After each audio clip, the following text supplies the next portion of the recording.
Hello everyone, it is Nicholas from Aussie MONEYMAN. So in this video, we're basically going to be discussing property in Australia and the misconceptions around the renting versus buying argument and the huge flaws in people's thinking, okay? So this video is made to help. Please hit like on the video if you enjoy it. I know it's going to be a bit controversial, as I mentioned in my previous video, which I'll mention once now, which is basically a video I did on why I rent, where I talk about some of the things I'm going to be talking about in this video, but not a lot of them. I recommend you check that out if you haven't seen that. But basically, as I did mention in that video, I know this is going to be controversial. I've seen other people do videos, not exactly on this exactly, but touching on this, and it's very controversial. People don't like it. They get emotional about it, and they get all offended instead of thinking logically. They just blow up with emotions and start attacking people because, well, you know, this is psychology right here. But basically, it's easier to attack outwards to acknowledge that your thinking was wrong, right? Because what happens when you realize that your thinking was wrong is that you basically have to readjust your perspective on like everything, at least surrounding that. So it can be really devastating for people, essentially. So they just get emotional outwardly. Please don't do that. If you can avoid it, be nice in the comments. Tell me your feedback. Tell me where you think I might be wrong. I'm happy to discuss it with you. Just be civil, and if you can, please reference what you're saying where possible, just because a lot of people are really just using flawed thinking, and we'll jump into that in this video. So, all right, guys, let's start off with the biggest thing, which is the idea that renting is dead money. Okay, so basically, as I mentioned in my last video, I think basically what's happening here is it's black or white thinking. It's difficult for people to think. It's painful. People would rather use a calculator than do math in their head is the analogy I like to use, and that's the same thing that's happening here. So instead of thinking and understanding nuances and the actual complexities of this argument, right, because obviously it's a big thing. It's one of the biggest financial decisions people are going to make, buying or renting a house. Basically what people would do is I basically just use this black or white thinking, which is renting's always bad. Rent is dead money. Renting is dead money. It's not. In fact, largely it's not. In many cases in Australia, from the data that I've been able to find, it's better to be renting. Not always. There's many cases where it's better to be buying, but it seems to be more often than not the case that renting is better, particularly if you're young, okay? And there's a lot of reasons for that, and we'll discuss all of them in this video. So that's just something to think about. Now, to be clear, the purpose of this video is not to tell you why renting is better. It's to tell you why buying is not necessarily better, because in Australia, and probably around the world too, if you're watching this from somewhere else, that's fine. It seems to be the case that if you're renting, you're thought of as basically an idiot. And if you're buying, that's the thing that you should be doing. And it's always better to be buying. It's not. It's not. It's flawed thinking. And a lot of the calculations people use to work out if buying or renting is better is often wrong. It's flawed. Again, as I mentioned in my last video, I'm going to link a video from Felix. Best guy to go to. Okay, he's brilliant. Basically, what I'm doing often is I'm using the same studies he's using, but I'm talking about it from an Australian perspective. He's actually Canadian. Okay, so he talks about his videos are based on a Canadian perspective. And basically, not only is the logic flawed, but another thing you might have noticed when you watch all these renting versus buying videos is they're always different. Some of them come out like, oh, buying's better by a bit, renting's better than a bit, buying's better by a lot, renting's better by a lot. And the reason for that is largely because, as I mentioned, it's not black or white. It's very grey. There are areas, probably this is the same around the world, but I know for sure in Australia where you're stupid to buy, and there's areas in Australia where you're stupid to rent. It doesn't make sense, right? And of course, it's not even necessarily just the financial perspective. This is something that I discussed in that last video, which I do recommend you check out, just sort of discussing why I personally rent. And basically what that is that it's not even necessarily just a financial decision. I'm someone that thinks about all my financial decisions very carefully. Before I buy almost anything, I look at every option on the market. That's just me, right? So I'm very analytical. I'm looking at the financial aspect. Although there's also the emotional and psychological aspects of it. Some people just want to own their home for the fact that they want to own their own home. Fine. Maybe that's not the most rational decision in the world, but if that's what you want to do, bloody go do it. Okay, that's fine. But in this video, I'm going to be mainly talking about the financial side of it, right? Because that thinking is flawed. A lot of the logic that people use for that and the calculations they use is flawed. It's wrong. It's scientifically inaccurate. It's wrong, okay? It doesn't work. And the emotional side that people use, like, you know, the black or white thinking, the emotional sort of outward reactions rather than, you know, maybe thinking that maybe I was wrong, you know? That's something to think about doing, not just in regards to this, but everything in life, by the way. Well, then you're going to be a lot better off. So these are common mistakes that people are making. But basically, guys, let's jump into the reasons. Let's jump into the reasons why anyone, but particularly young people, and particularly Australian young people, should consider if renting's better for them. Again, I'm not saying it is better for them. I'm saying consider first if it's better for you, rather than immediately just going off what, your bloody grandmother said or your parents said or whatever bloody person said or the news said, that, renting is dead money and you must buy. Think a little. Just think a little.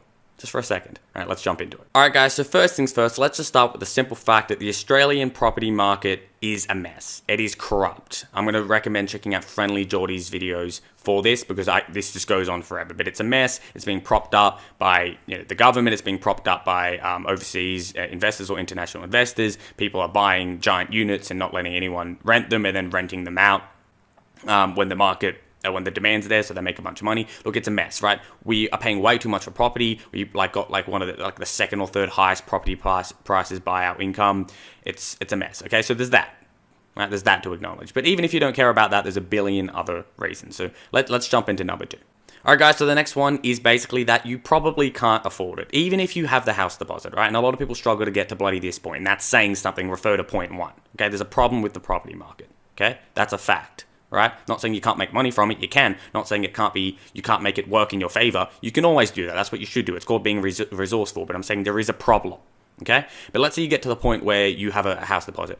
The point when I'm saying you might not be able to afford it is, can you afford the mortgage repayments? Can you afford to sacrifice the freedom of being able to change jobs comfortably or get less shifts or go take up a different job that pays less because it's your passion? Can you really afford, particularly, this is targeted at everyone, particularly if you're younger, can you afford to be strapping yourself to a mortgage? Not saying you can't. I'm not saying it's a bad idea to do it. I'm not saying to feel bad if you've already done it. I'm saying just first consider that as a factor making this to help, okay? So I just want that to be really clear.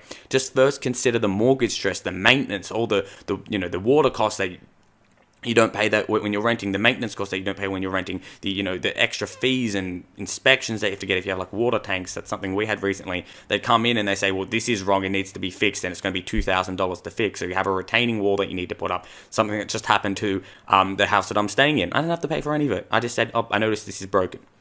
Okay?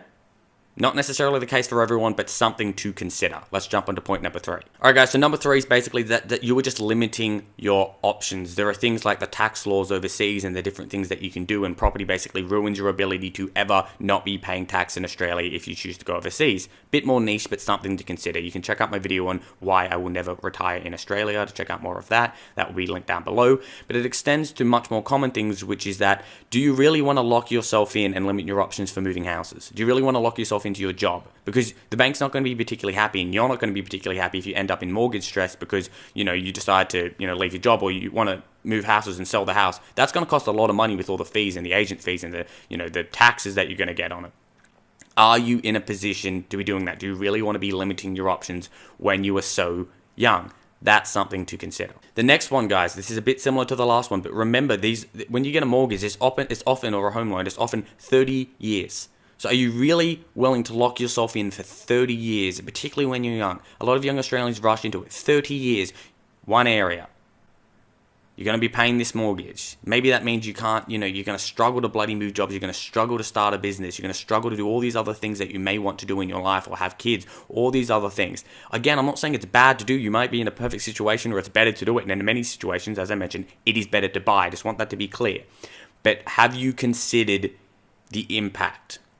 Again, maybe it's better to rent, even if it's just for a year or maybe 6 months. Maybe it's better to rent. All right, guys, so the next one is a big reason why you should consider renting is the risk. A lot of young people, just like going to university, they don't understand what it means. It's a huge financial risk. Again, I've spoke about this in my Stocks vs. Property video, but you can lose way more money than you put into the house if property prices go down.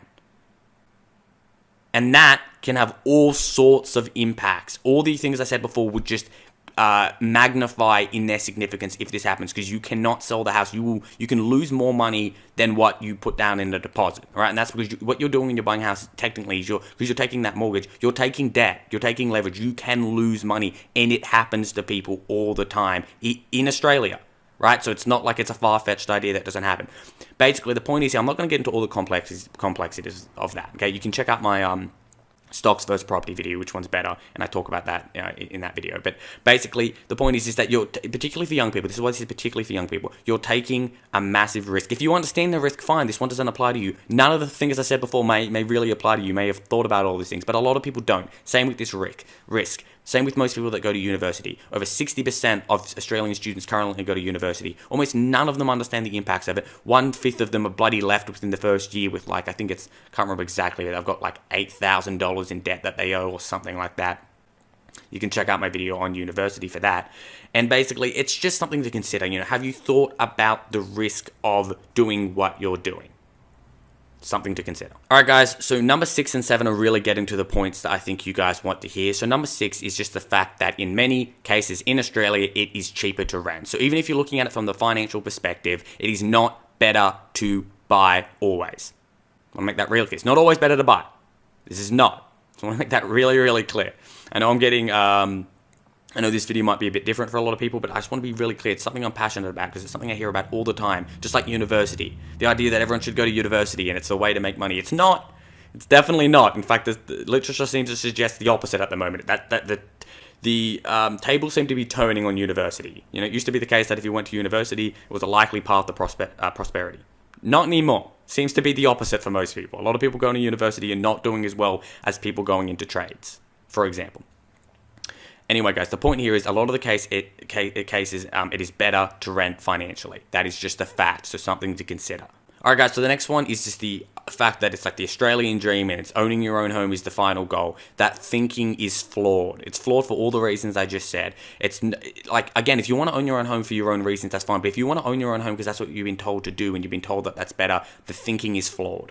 Okay? You can rent, you can invest the money that you would otherwise be putting into your mortgage, and a lot of the time you'll end up better off than owning a home. You'll have the freedom to move, all those sorts of things. Again, it's not necessarily better. That's not what I'm saying. I know it sounds that way because I'm going so hard against buying in a sense, but I'm not.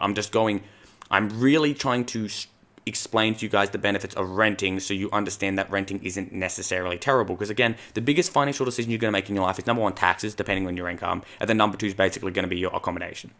And then you're looking at things like transport, food, and all those sorts of things. But they're the main ones you've got in your life, especially if you're a high-income earner, is taxes and then accommodation. For some people, it might just be accommodation because they might not own much. That's fine, okay?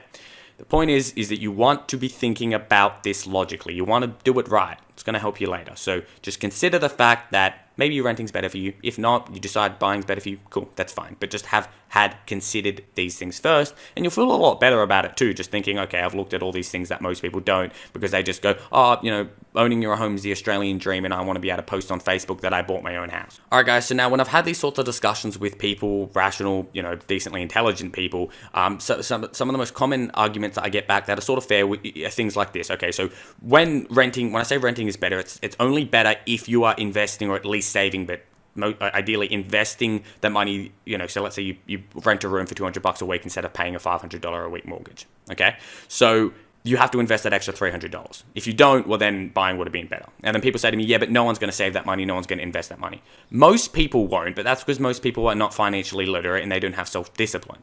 But we're talking about people that will, the sorts of people that are going to watch this whole video all the way to this point. And if you are, good job. The sorts of people that are going to watch these sorts of videos all the way through and, look at their perspective and really analyze their way of thinking are the sorts of people that will.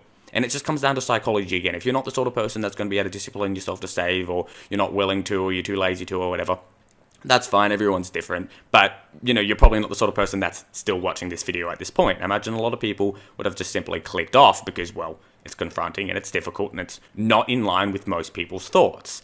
And, well, I don't want to get too psychological here, but if you are that confident and sure of what you're saying and thinking, you can take any level or listen to any level of sort of criticism or people speaking in direct contradiction to what you believe, because you've thought about what they're saying. You have to have thought about the opposite of your argument in order to have a strong argument. If you don't, and you're just ignoring it and saying what you're saying, you don't have a strong argument. Very simple. Alright guys, so I hope that this has been useful. I hope that explained a lot of things. Again, just to be really clear, my argument here is not that it's better to rent. My argument here is that it's not always better to buy. I want that to be really clear. I hope this video has been useful. I hope it's shed some light. I know it's a lot more controversial than most of my videos, but I just really wanted to get this out here. I actually scripted this video roughly back in 2019. I'm making this towards the end of 2020. That's when this is being recorded anyway. And it really was just starting to bug me, just like with the, something, if you guys watch this channel, you'll know the picking stocks idea, disproven by literature a long time ago. It doesn't work. You're probably going to lose money over the long term, or at least you're going to underperform the market, yet people do it, okay? So there's a lot of that in life. You guys would have seen that in all sorts of different areas. If it's the justice system, governments, the way companies are run, a lot of things just aren't in line with what works. A good example of that actually is personality tests. Myers-Briggs is a good example. Completely scientifically inaccurate and doesn't work. People treat it like it is. Happens a lot. Don't be naive, basically. Anyway, guys, you can check out the descriptions below of this video. So basically, we've got things like our Facebook group. We've got things like Facebook and Instagram, things, extra ways to make extra money, a free ebook on market research. You can get a free 100 USD from eToro if you sign up with them using the link in one of my eToro playlists. So basically, let's head to the eToro playlist. The description explains there how to get that 100 USD when you start using that link and start investing with eToro.